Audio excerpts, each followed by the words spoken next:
So I will be joined here on stage by an eminent panel, first consisting of Brigadier General Nicolas Cordier-Lallouet from France. He is the Deputy Director of the French Defense Innovation Agency, and if you take the seat right there, would be perfect, precisely. And then we have Mr. Fons van der Ham, who's the Deputy Director and Head and Program Manager for Industrial Innovation at the Ministry of Defense of the Netherlands. So, Mr. van der Ham, please take the seat. And as was mentioned, we will also be joined by Colonel Nir Weingold here from Israel, who's the Head of Planning, Economics and IT at the Directorate of Defense for Research and Development at the Ministry of Defense, and he will join us online. But not the least, we also have Professor Chatzigeorgiou, who is the Vice Rector of the University of Macedonia, and of course also a well-known and very prolific researcher in the field of information sciences. So please take the seat here. We have about, I'd say, 45 minutes or so to tackle a rather big subject, which is research and innovation, and how then we will sort of tackle that in the defense field. And many of you know that we very much focus on procurement and production at the moment. That's very much the discussion, at least in Brussels. But of course, as the minister also discussed just before us now, we need to think ahead. And of course, it's today we develop the technologies and capabilities we need for the 2030s. So we have here on stage then different models of national research and innovation systems when it comes to defense. So we will have first Nicolas kicking us off, and then we will go to the Netherlands, and then Israel, and then summing up with Greece and how we do it locally here. 5 minutes we have asked each panelist to kick us off with. There will be a brief question and then and a discussion, and I hope you will also then take part in this discussion. But first, Nicolas, floor is yours.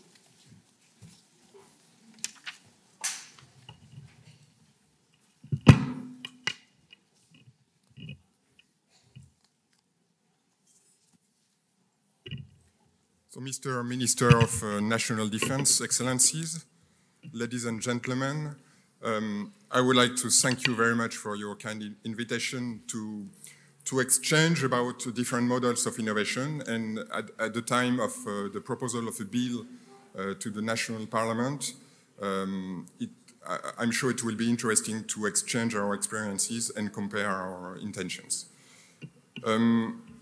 France made 3 observations a few years ago, which led to the creation of the National Innovation Defense Agency. The first one is that we have to fight in many more fields than before. For centuries, we fought on the land, on the seas, and more recently in the air. And for a few decades, we now have to fight in the cyber field, on the field of information, in the seabed, in the space.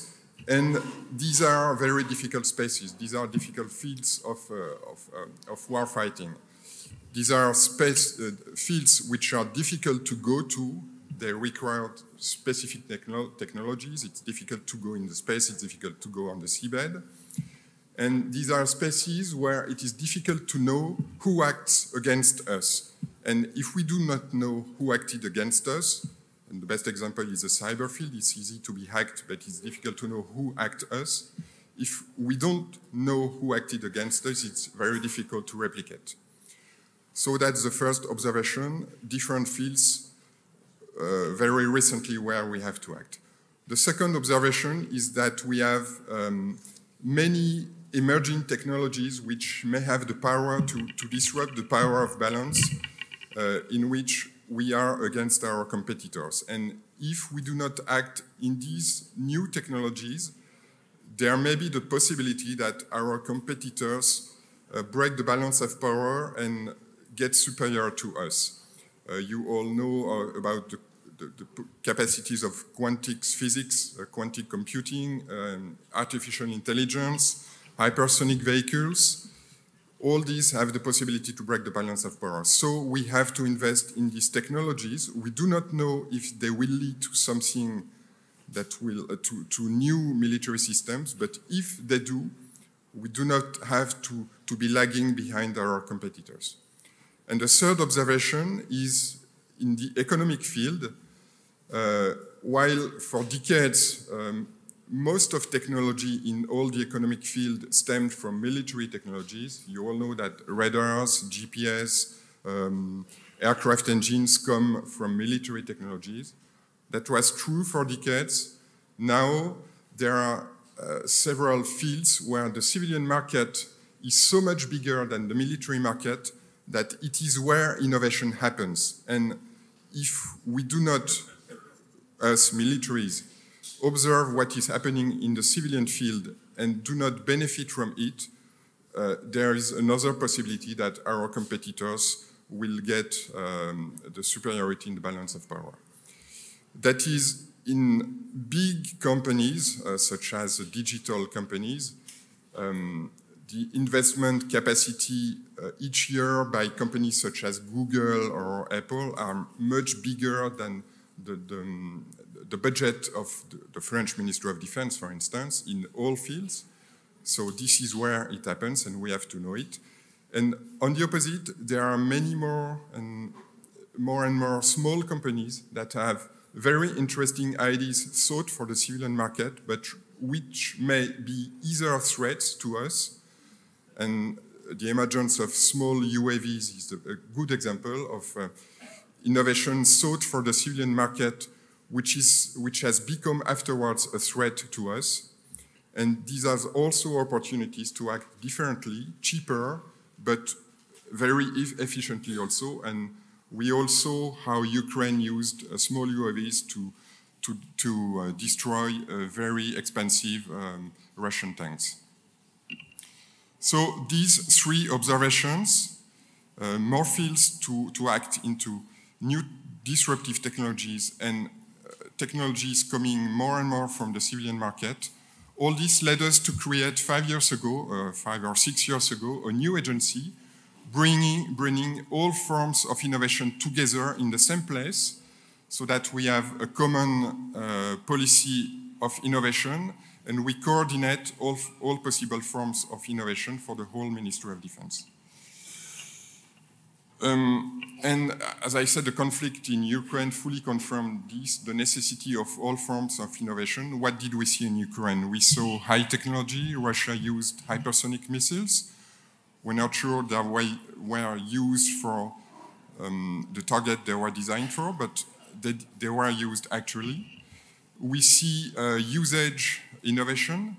For instance, the Ukrainian army used Starlink communication satellites sought for the civilian market, but they were used for military purposes with showed efficiency.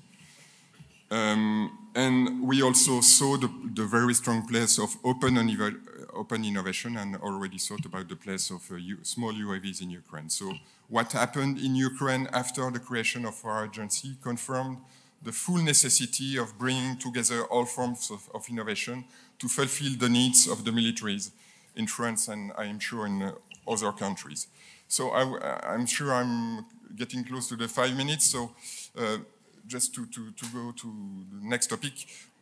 There is so much to do that cooperation is a big part of what we have to do.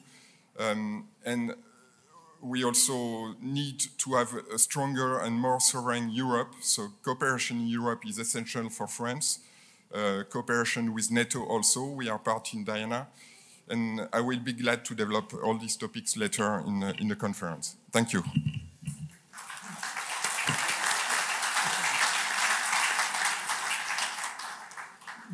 Thank you very much, Nicolas. And of course, when France set up its Defense Innovation Agency, it was quite a new thing to do. And it caused quite a bit of splash in Europe, I would say. So now, 5-6 years down the line, what would be your sort of recommendation if others wanted to do a similar thing, or sort of what is this, you know, top 3 lessons of setting up a defense innovation agency? Because, as you say, it's civilian, it's industry, it's international. Where should we focus? Well, you're right. We have quite a unique model because in other countries we may separate research, open innovation, or participative innovation. I think 5 years later we are happy with this unique model and encompassing all forms of innovation. Maybe the effort we should have to develop now is to expand the exchanges between all these forms of innovation. For instance, we support research, fundamental research, but military oriented. We have to make sure that our industry really benefits from these research-made institutes. So that's an example of the interactions we have to develop between research laboratories, schools, engineering schools, which have laboratories also, the industry, civilian, military industries, and so maybe the next step will be to expand further the cooperation with all these participants of the ecosystem. Thank you very much. And I think that's something we can maybe pick up on a little bit later. But now I would like to give the floor to Fons van der Ham here, because the Netherlands, of course, also has a way of doing defense innovation that causes quite a bit of inspiration around the world. Fons, 5 minutes. Thank you. Good morning. Kalimera. I think I get some slides. There you are. Well, thank you. Yes, 2017 in the Netherlands, we just started. There was no policy. There was no policy document. We just started, and we called it Military Innovation by Doing. And that's why it's called MIND, and still today we use this name. We started building an innovation hub. We started giving out money, small amounts of money to people inside the military, inside the defense organization, to actually create some innovation projects. And we started looking outside defense for new and good ideas. And that's actually how it all started in 2017. And today we have an operation of 150 people working on innovation on a daily basis in all fields, both on IT and broader in everything you can imagine, but also on social innovation and process innovation.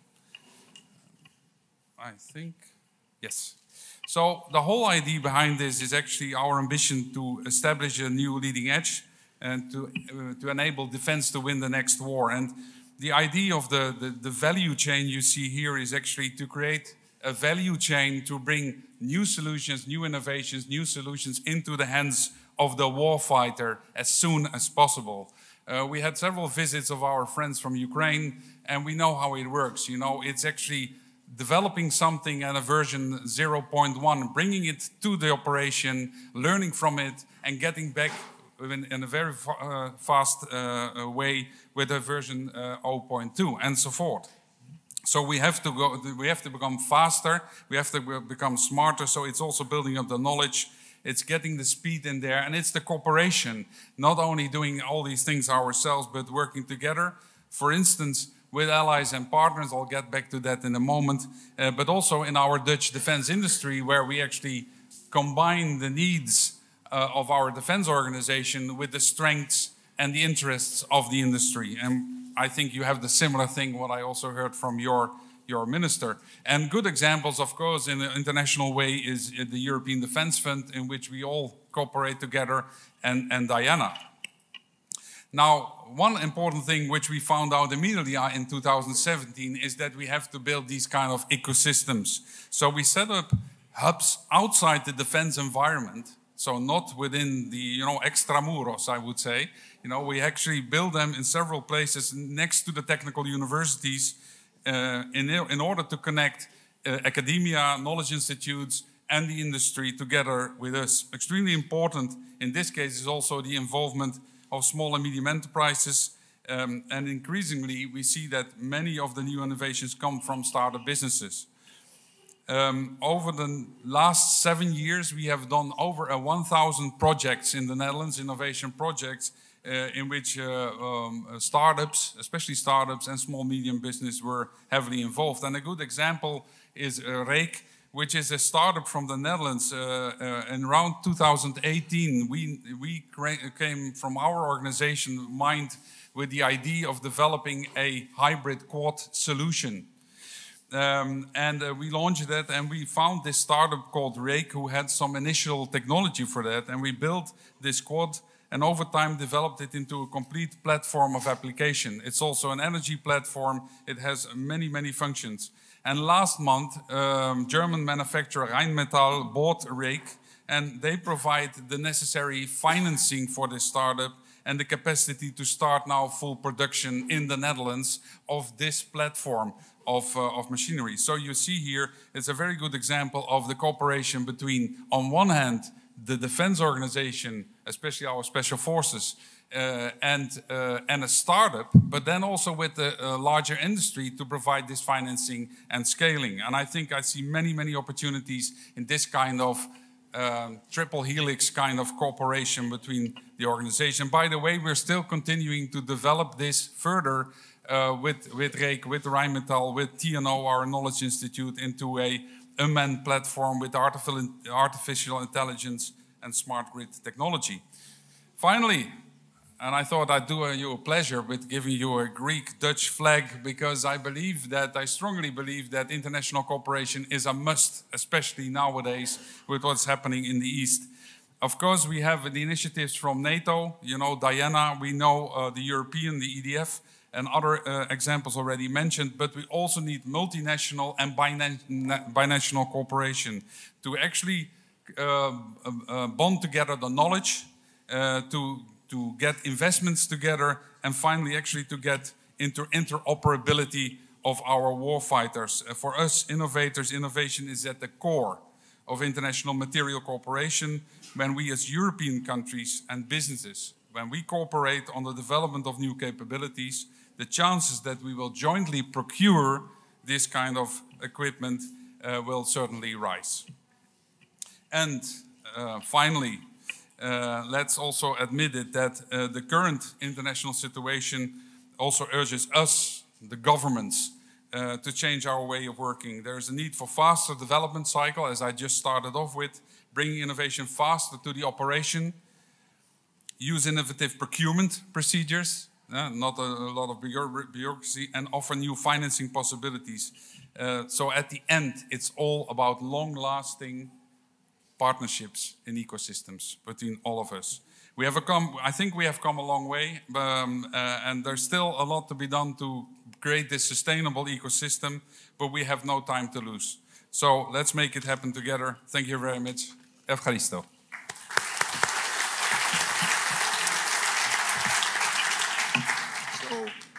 Thank you very much also for that input. And I must say I'm impressed by our speakers holding to the 5 minutes, and that shows the importance of to the point.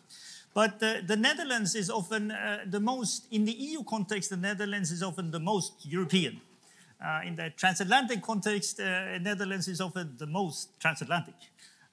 So cooperating is, of course, very important. But is there some point where this cooperation becomes almost too much? Can we do it always in these contexts? Are there sometimes you need to choose? Is there a choice we have to make in the different cooperation formats, or can you do them all? Well, from my point of view, we're still at the beginning of cooperation. And I think it's, of course, at the end, it's a matter of resources, money and people. Often more a problem of people, that we don't have enough people, but we have the money. I've been in business myself for over 30 years, and I can only tell that there is more possibility actually in the defense environment to work together. And the necessity is there today, so I wouldn't put any brake on international cooperation. Thank you very much. Now we turn to our participant here via the web here. So Colonel Weingold, can you hear us? Are you with us? Yes, I can. Good morning. Yasu, Kalimera. Good morning, and very good to have you with us. And please, your 5 minutes on how you see research innovation and, of course, in light of the urgencies around us. First of all, I would like to apologize that I could not join you in person and due to the situation here. Fortunately, and thanks to Mr. Barkas and his team, I can participate in live streaming. Okay, so as you said, my name is Nir Wengel, and I am head of Planning, Economics, and IT Department in the Directorate of Defense R&D. I also lead open innovation efforts and processes of innovation in the Directorate of Defense Research and Development, which is a joint organization of the Ministry of Defense and the Israeli Defense Forces. By that, I mean most of the personnel here are officers wearing uniforms like me, and the rest of the population here, about 20%, are civilian, works for the Ministry of Defense. And the DDR&D is in charge of the qualitative military edge and the technological superiority regarding defense efforts. It has main 4 goals. First of all, to serve as a technological advisor for the IDF Chief of General Staff and for the Director General in the Ministry of Defense. The second goal is being a technological know-how center and execute all the technological efforts, R&D efforts for the IDF and the Ministry of Defense. Third is nurturing technological elite personnel, and the fourth one is create international partnership. Since 2016, when Dr. Daniel Gold began his tenure as the head of the DDR&D, we are trying to enhance collaboration with startups, basically to fulfill the potential of the local startup ecosystem. And how we did that? We tried to develop some kind of toolbox to attract startups to collaborate with the Ministry of Defense and the IDF. We tried to cut red tape. We cut a lot of bureaucracy and expedite processes here in the Ministry of Defense. For more than 300 days, we shift to less than 30 days once we want to collaborate with startups. We open new trajectories of collaboration. One of them is InnoFence. It's an innovation defense accelerator. Via this procedure, we publish a call for proposals for startups. Just like big organizations in the world, we publish public call for proposals, which are based on operational use cases or operational requirements. We work very closely with our operational forces. They define their gaps, their unmet needs, and we translate it to easy language that we can share with everyone, unclassified, of course. And then we create some kind of framework. Through it, we serve grants to the startups. And in 12 weeks, they demonstrate a proof of concept. We are active in every and each technological readiness level, from very early basic research through full-scale development and procurement. And that's the way we see all the value of chain from the very early days of an emerging technology until it became operational and delivered to the operational forces. I can mention also that in the current war, more than 100 startups delivered operational capabilities to our operational forces in the fields. That's it. I'm very happy to join you. And thank you very much, Colonel. I think you also laid out then sort of a third variant of this defense innovation model. And I'd like to just to follow up quickly here on this sort of working on this feedback loop, because of course the feedback, especially working with SMEs or startups, right? They need immediate response if they're going to sort of keep at it.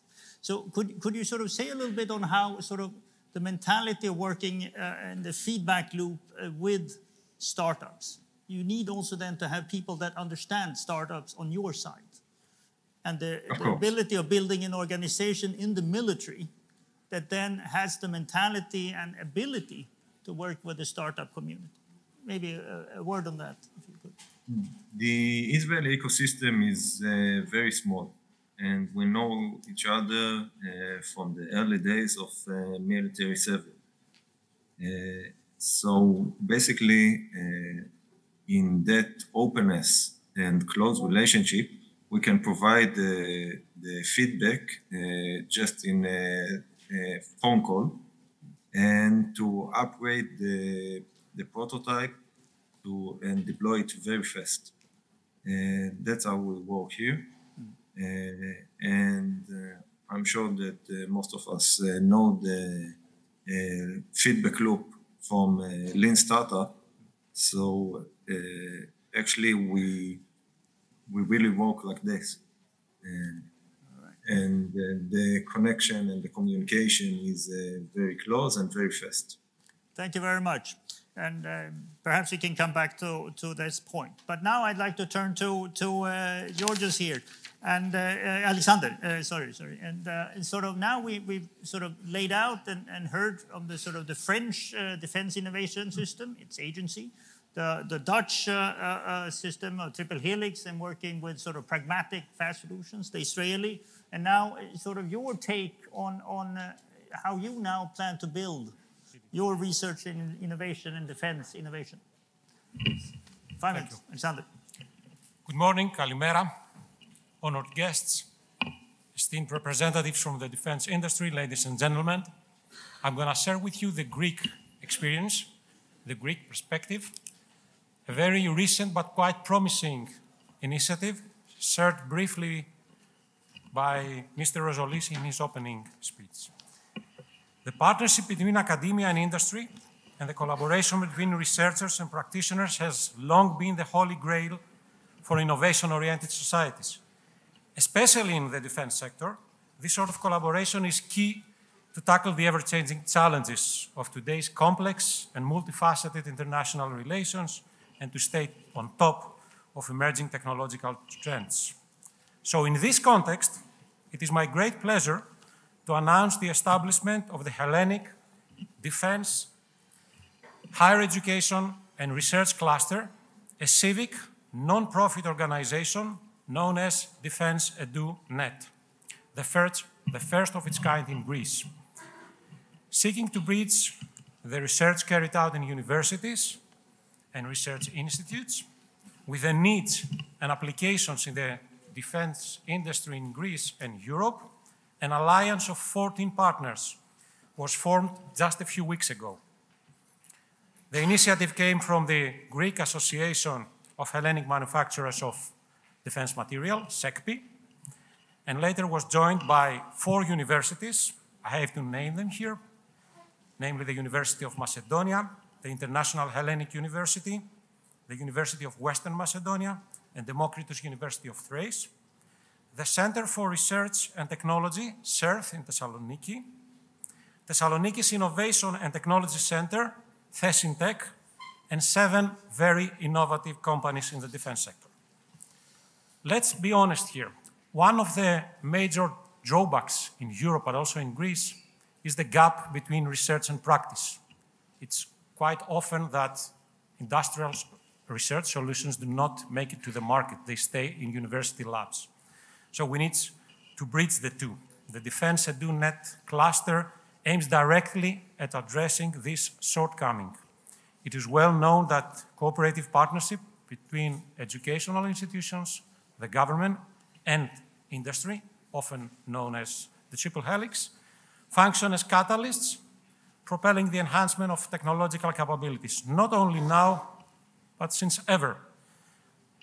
We have evidence on that, even back from the World War II era, when R&D contracts with industrial and academic contractors shaped the technology clusters of the post-war era.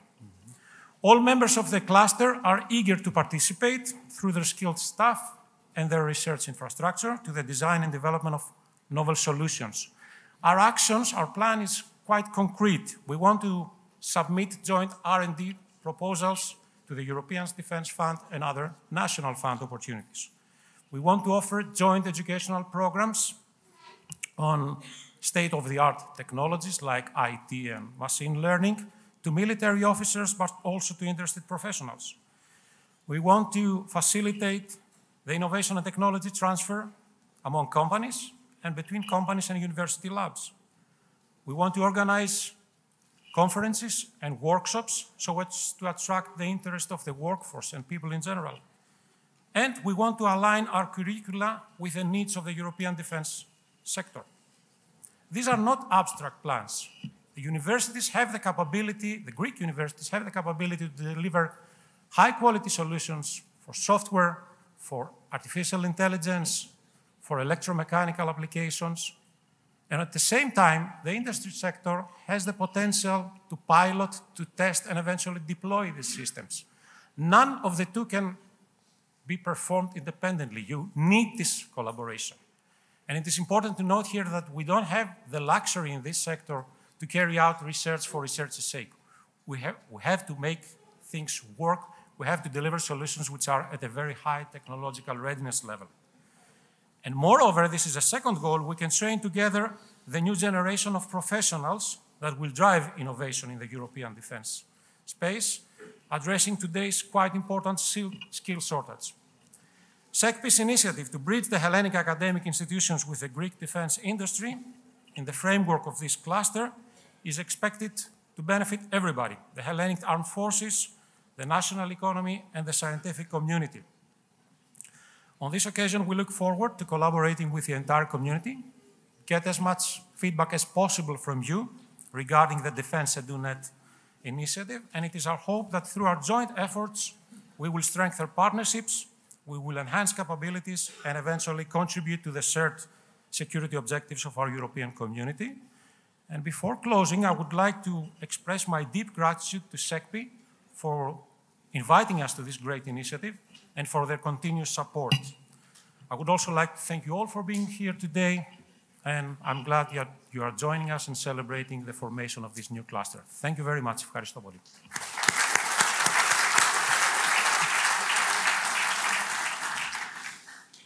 So, Alexander here now, we've heard the different models here on the Netherlands, in France, in Israel, and now you're setting up a cluster here.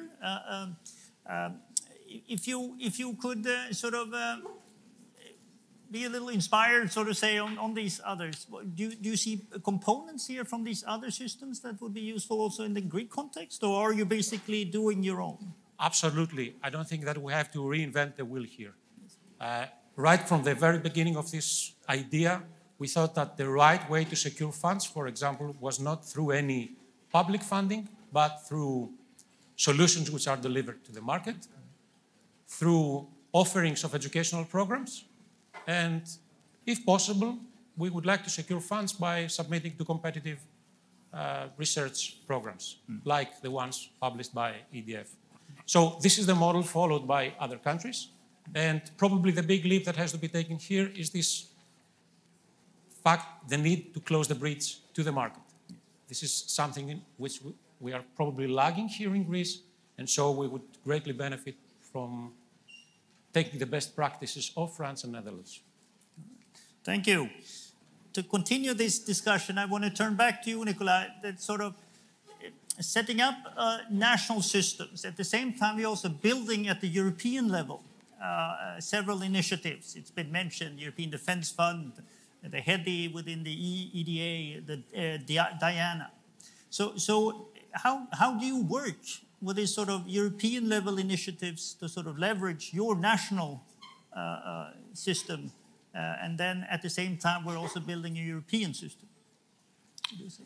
Well, cooperation is a necessity because the first reason is financial reasons. We cannot support the burden of financing all forms of systems, and as I said, we have to fight in many more fields, so we have to develop many more military systems adapted to these fields, and we could not support it nationally, obviously. So we have a policy. There are topics that we do nationally because they are totally sovereign, and obviously nuclear deterrence is something that we will never cooperate on.